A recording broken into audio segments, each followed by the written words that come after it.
evolution, the Bible, evolution and science, and unshakable faith. We have gone through these topics, the history of evolution, Darwin's skeptics today, natural selection, mutations, vestigial organs, the peppered moth, embryo development, ape men, fossil records, billions of years, homology, and this week we are on the Miller experiment, possibly bird evolution. So let's continue with it. The Miller experiment and the primordial soup. The Miller experiment was designed to prove that life could occur naturally in a primordial soup, as evolution presupposes. Okay, so that was the purpose of this Miller experiment.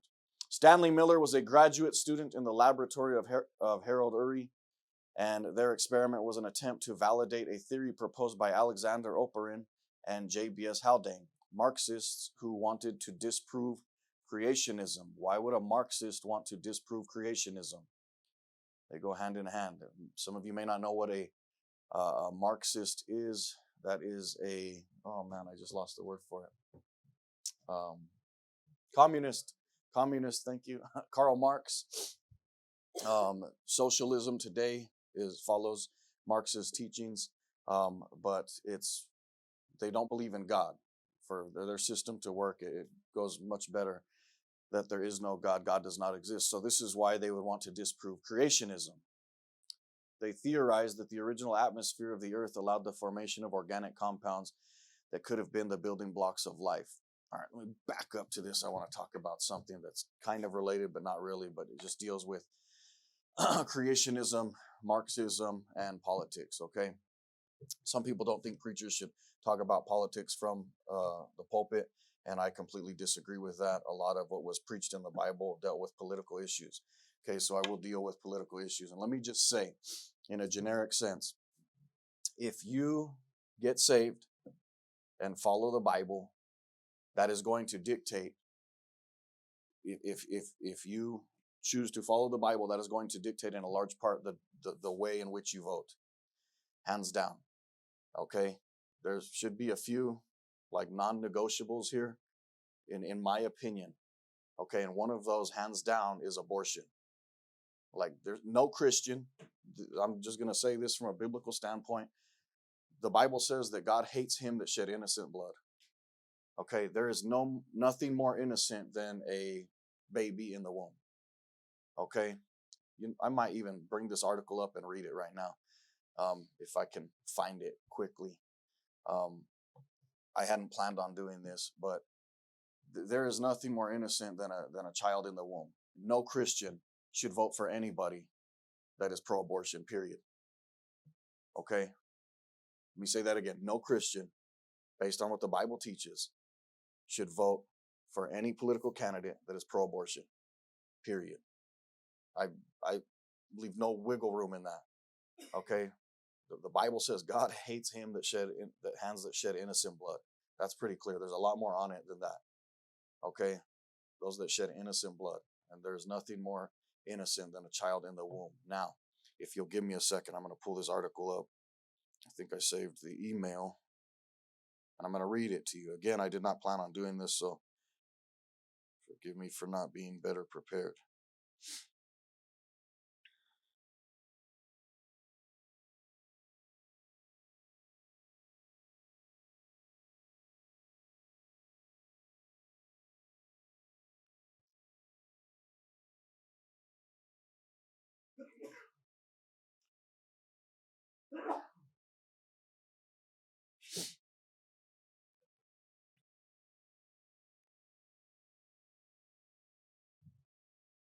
Okay. Sorry. I think this is important, so just bear with me here.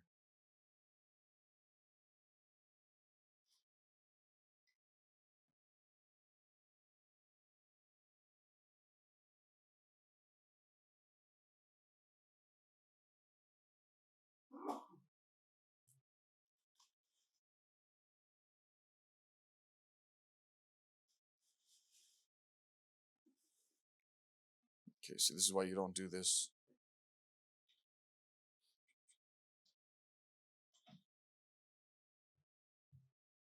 All right, I guess I'm not going to find it. I'll have to look another day. Anyway, I'll tell you what the article was about, but I'd have rather read it to you. There are scientists out today, like right now, that are pushing for what we call infanticide. Okay, and they're saying there's no reason you shouldn't be able to basically murder a child outside of the womb. Well, I don't know why this would surprise us that this is happening though, when New Mexico is the late-term abortion capital of probably the world, but at least the United States. I know that. Okay, when our governor was shutting everything down during COVID, guess what wasn't shut down? Okay, the abortion mills were not shut down. Okay, people were coming from other states to come here to have abortions because we were still pumping them out. Okay, so it shouldn't surprise us that people are pushing for this, because late-term abortion is essentially you bring the child outside of the womb and all that's left inside the birth canal is the child's head. And it's pretty graphic what they do, and I've shared it with us before. If you want to look into it, go ahead and you can see how they do that. I'm not going to share that with us right now, but it's graphic. It's horrible. I don't know how anyone in their right mind could do that and not consider it murder. Even the standard abortion where they rip the baby apart and have to put the pieces back together outside of the mother's womb to make sure they got everything. I don't know how you can do that and be okay with yourself, but people clearly are. But we as Christians, so anyway, let me get back to this. They're pushing infanticide, saying up to 1 year, 2 years outside of the womb, it should be a parent's choice. And they're going to use things like, a child that's suffering, and we don't want the child to suffer. Look, when we devalue life, we already have assisted suicide, right? We are devaluing life. We're a society that devalues life, and life is not important. That's happening more and more. It's becoming more and more prominent and popular. And we think, well, we don't want them to suffer, right? So let's just end their life. Well, suicide is self-murder. Okay, that's what that is. It's not a good thing. God's not for it, okay? And guess what? God knew that people were going to be suffering, okay? I know none of us want to see somebody suffer, but it doesn't mean we get to murder them, okay? So the same arguments are being made for infants, okay? So, like I said, where do we draw the line? If abortion is okay, why not infanticide? Why not? There's no reason it shouldn't be, because it's still the taking of a human life. And when you look at them and they ask pro-abortion, well, when does human life start? They're all over the place. It just depends on who you ask. They are all over the place. Okay? I say, based on the Bible, that life starts at conception. Before I formed thee in the belly, I knew thee. Okay? The babe, John the Baptist, leaped in the womb when he heard Mary's salutation to her cousin Elizabeth. Okay, the babe leaped in the womb. It's a baby. It's a baby. It's a human. It's a life made in the image of God. So based on all of that, no Christian should support any candidate that is pro-abortion. I don't care if they have an R in front of their name. They should not. Now, that statement I made right there, I don't know of one Democrat running for any office that isn't pro-abortion. There's some out there, I'm sure. There might be a handful in New Mexico because of their Catholicism, that they are, against abortion. But that right there is going to eliminate nearly every single Democrat, just based on that right there. I'm not saying that means you have to vote for a Republican. Vote how God leads you to. But you shouldn't vote for someone that's pro-abortion. That's for certain. We shouldn't be giving our consent towards that. So that's the end of my little political rant for now, okay? All right. So they theorized that the original atmosphere of the earth allowed the formation of organic compounds that could have been the building blocks of life. So it's a theory, okay? They theorized that the original atmosphere, they weren't there, they don't know, but they say that the atmosphere of the earth allowed the formation of organic compounds. And this could have been, the language that they use, could have been the building blocks of life. So as the gases circulated in the chamber, electric sparks substituting for lightning supplied energy to drive chemical reactions. Okay, so this is, a little illustration of their experiment. The experiment produced traces of amino acids, the building blocks of the proteins that are made in living cells. The Miller-Urey, I don't know how you say it, Urey probably, experiment produced a variety of organic compounds, including amino acids. So that's from Modern Biology by Prentice Hall, 1999. For half a century, the Miller experiment has been used as proof of the evolution of life from non-life. It's proof that there's life from non-life. Now, New Scientist magazine proclaimed, in the beginning, life assembled itself. You see what they're doing by saying that in the beginning? What are they going to? They're going to what the Bible says, right? So they'll quote the Bible when it suits them, right? Okay, in the beginning, life assembled itself. So the Miller experiment. 1, it's based on evolutionary assumptions. 2, Miller used the wrong materials. 3, he added unnatural elements to the experiment. 4, he got the wrong results. 5, life in a test tube would only prove that intelligence is required to create life. Hello, the whole thing, he's designing it, right? He's designing the whole thing. Number 6, the modern science of genetics has falsified the idea of life arising from non-life. So 1, the Miller experiment is based on evolutionary assumptions. The Miller experiment is meaningless apart from evolutionary assumptions. It assumes a universe and an earth and a primordial soup in which life could have happened. So this is all assumed. They don't know this. It's an assumption. So it's a theory, right? But science has not proven that the universe and earth could have happened by naturalistic causes. Everything says to the contrary. They have not proven it. Michael Denton, PhD in biochemistry, said this: considering the way the prebiotic soup is referred to in so many discussions of the origin of life as an already established reality, it comes as something of a shock to realize that there's absolutely no positive evidence for its existence. So they talk about it like it's reality, like it's truth, but there's absolutely, he says, no positive evidence for the existence of this primordial soup or prebiotic soup. Number 2, Miller used the wrong materials. Since Miller conducted his experiment, scientists have determined that the atmosphere of the earth could not have been composed of the elements used in the experiment. So they've already figured out that that's not possible, yet they still use it to teach evolution, right? Canadian geologists Eric Dimroth and Michael Kimberley wrote in 1979 that they saw no evidence that an oxygen-free atmosphere has existed at any time. So based on what they've found, they say an oxygen-free atmosphere has never existed. British geologists Harry Clemney and Nick Badham wrote in 1982 that from the time of the earliest dated rocks, Earth had an oxygenic atmosphere.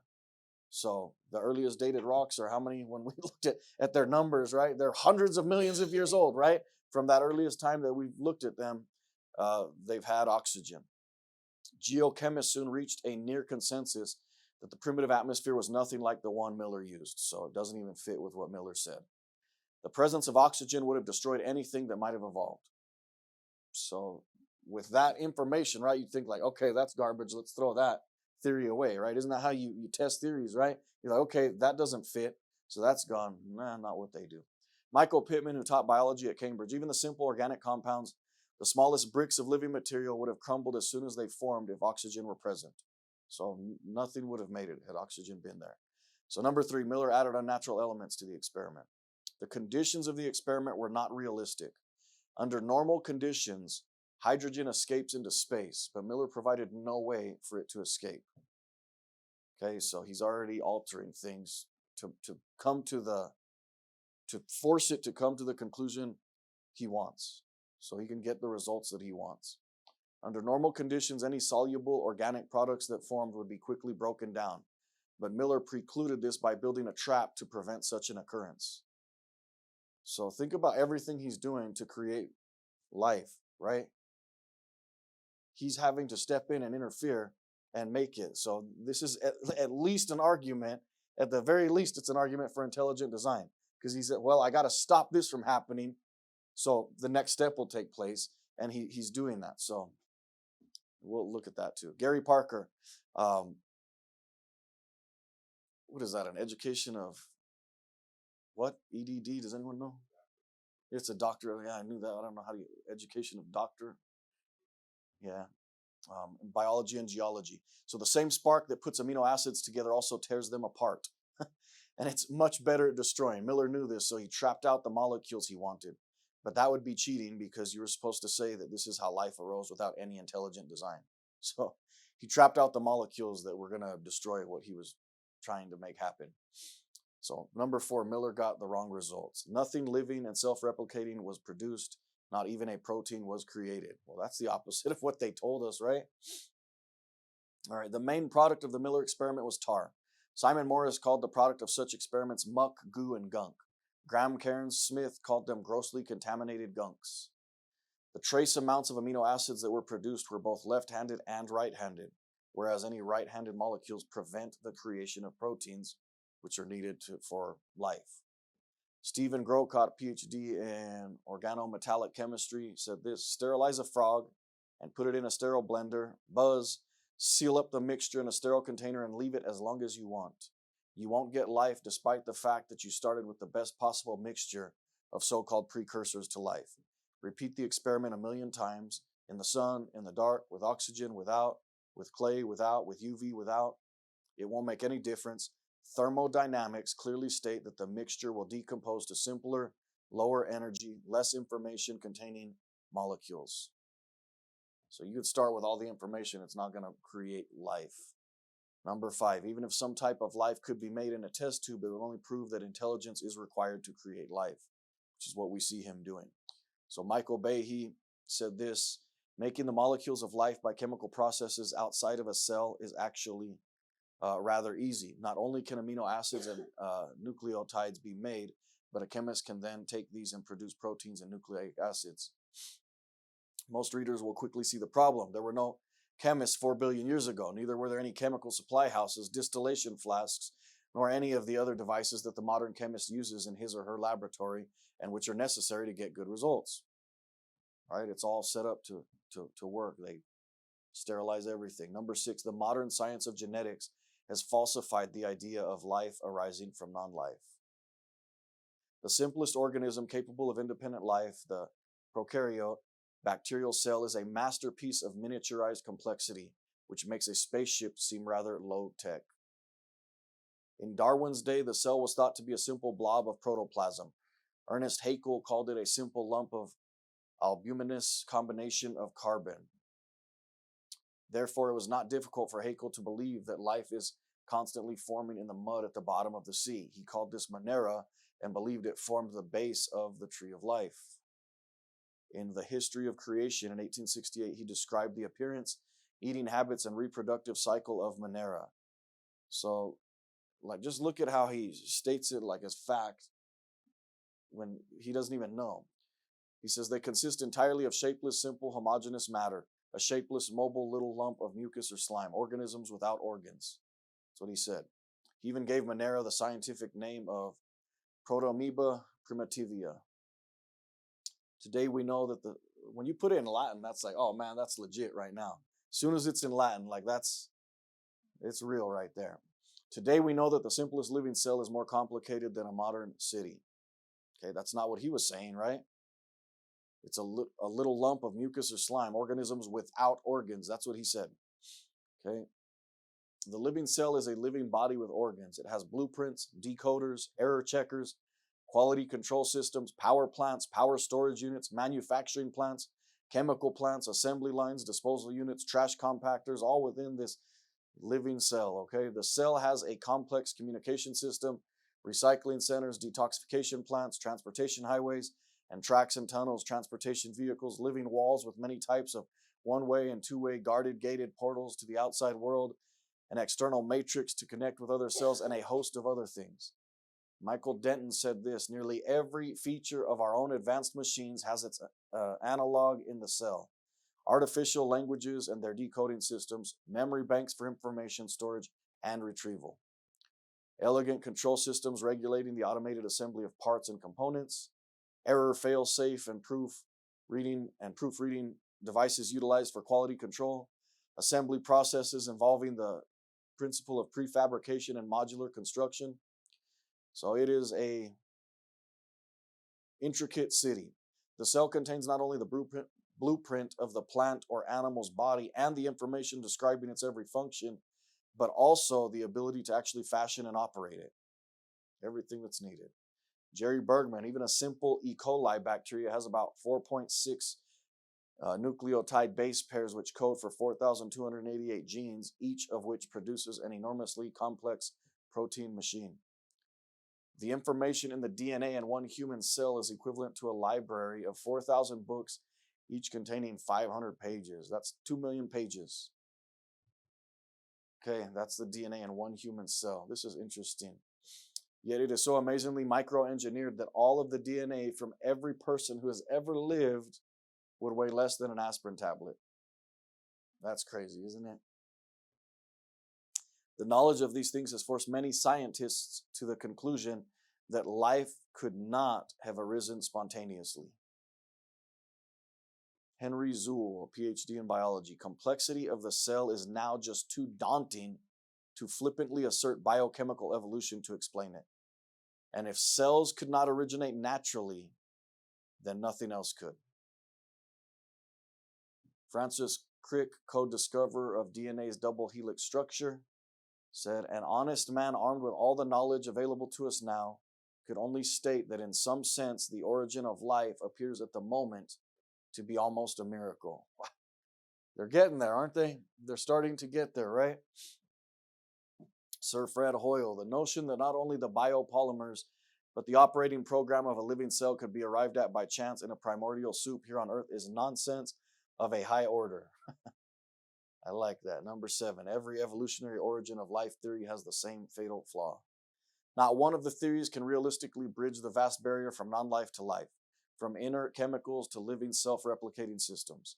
This is true for RNA first theory, the peptide theory, the deep sea vent theory, the iron sulfur theory, the bubble theory, the clay theory, the autocatalysis theory, and all the others. The theories are more ridiculous than realistic. They amount to nothing more than a batch of just so stories. To propose a microsphere or a water bubble or a protobiont or a proteinoid or some such thing as the path toward life is meaningless, because none of these are living, self-replicating things. In such scenarios, you are still left on the non-living side of the chasm. These are as mythical as Haeckel's Monera. In reality, evolutionists have failed entirely and miserably in their attempts to produce life in a test tube, or even to demonstrate that such a thing is within the realm of possibility. An excellent discussion of the Miller experiment can be found in Of Pandas and People. Right? Yeah. The Miller experiment and every evolutionary origin of life scenario only point out the bankruptcy of the doctrine and disqualify it from being a scientific theory or even a hypothesis. All right, let me see where we're at.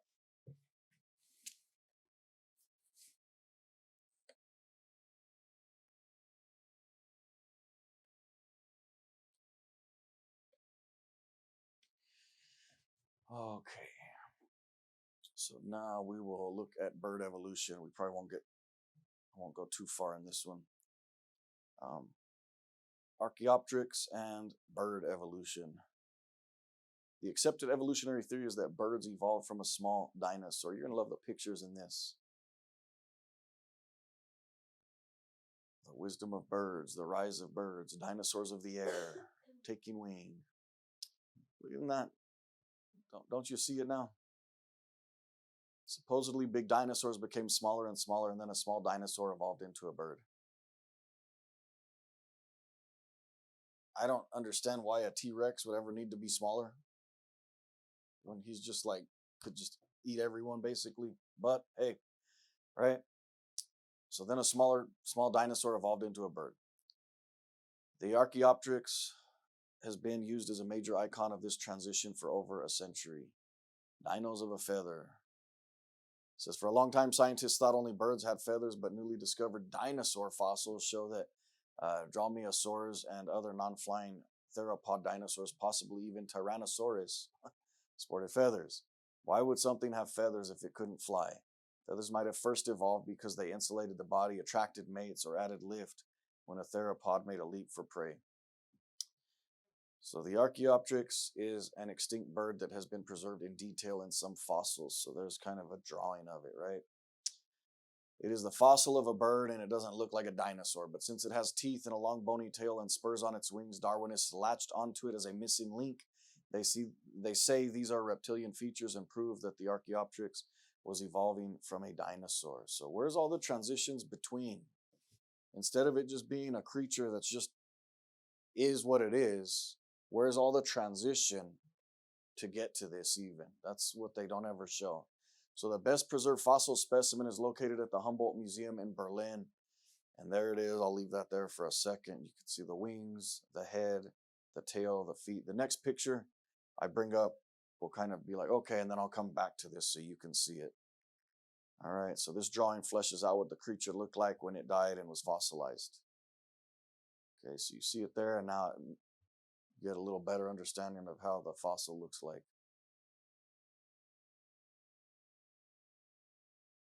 It was Thomas Huxley, Darwin's bulldog, who invented the dinosaur bird theory. Tiny dinosaurs with long hind limbs passed by degrees into ancient flightless birds. So he's just like making this up, right? He has no idea. Seriously, he's just making it up. They have that one bird that we saw right there. Okay, that's it. That's everything he's got for this. And then he just says this, into ancient flightless birds. And these, the Archaeopteryx, kin into the songbirds, heralding today's dawn. So tiny dinosaurs with long hind limbs passed by degrees into ancient flightless birds, and these via, there it is. Okay, so bird evolution. Archaeopteryx had been the subject of heated controversy since its discovery. Archaeopteryx is simply an extinct bird. Hello, why not that? What about the reptilian features? And then the miracle that would be necessary for a dinosaur to evolve into a bird. The croc bird theory, the evidence Darwinism requires. What if a dinosaur had feathers? And mythical evolutionary art. That's important right there. So, number one, the Archaeopteryx has been the subject of heated controversy since its discovery. It has probably been at the center of more bitterness and confrontation than any other single scientific object. That's from Bones of Contention. How did dinosaurs evolve flight? Scientists have two theories about how flight might have evolved in dinosaurs. Bird ancestors were tree climbers and they glided to the ground or from tree to tree aided by wing-like arms. Bird ancestors were agile runners and feathered, flapping arms provided lift as they leapt to catch prey. So that's what they're saying right there. So there's two major competing theories about bird evolution. One, tree down. Some believe that birds learned to fly by first gliding from trees. And two, the ground up. Others believe that birds evolved powered flight from the ground up. Like, what in the world? Like, does that make any sense? Like, at all? Like, what came first, the chicken or the egg?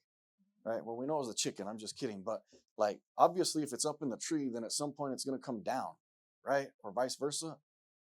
Like, really? This is like, these are their theories? Like, did they think through these at all? Okay, anyway. Okay, Archaeopteryx is simply an extinct bird. In spite of the use of Archaeopteryx as a missing link for over a century, the view that it was simply a bird is growing rapidly. Most now feel that the Archaeopteryx is actually a type of bird rather than a feathered reptile or feathered dinosaur. Paleontologists have tried to turn Archaeopteryx into an earthbound feathered dinosaur, but it's not. It is a bird, a perching bird, and no amount of paleobabble is going to change that. Alan Fiducia, evolutionist and world authority on birds. So this guy is an evolutionist, and he's not buying it. Archaeopteryx had elliptically shaped wings made of flying feathers and the barbule system that ingeniously fastens the feathers together to allow for flight. If its feathers were asymmetrical in shape, which is essential for flight, only flightless birds have symmetrical feathers. So the downstroke pectoralis major contracting, the humerus, all right, the rest is blocked. It had a large keel on the breastbone for attachment of muscle responsible for the downstroke of the wings. If you remember when we looked at that, it's got that keel to hold the muscle together so it can fly. It had the thin, hollow bones of a bird. If you remember when we looked at that, right, that's necessary so they don't weigh too much so they can get up. A CT scan of the brain case and inner ear in 2004 found they were like those of a modern bird. Why wouldn't it be a bird then, right? Everything's pointing to a bird. Number 3, what about the reptilian features? The features such as teeth do not prove that Archaeopteryx was an evolving dinosaur any more than a platypus's bill proves that it is an evolving duck. Every one of its supposed reptilian features can be found in various species of undoubted birds. Could have just been a bird, right? A number of extinct birds had teeth while many reptiles do not. What about that, right? Herman von Meyer, who named Archaeopteryx, was a creationist who believed that the creature had nothing to do with evolution. They always leave that out. Like how many scientists that made actual discoveries because they believe the Bible, they leave that out all the time. They never mention that. God made all sorts of flying creatures, flying reptiles like the extinct pterosaur, flying mammals, bats, flying insects, flying birds. God made vast numbers of varieties of each of these. And I'm going to stop right there. We'll pick up with this next time. Consider the miracle that would be necessary for a dinosaur to evolve into a bird. All right.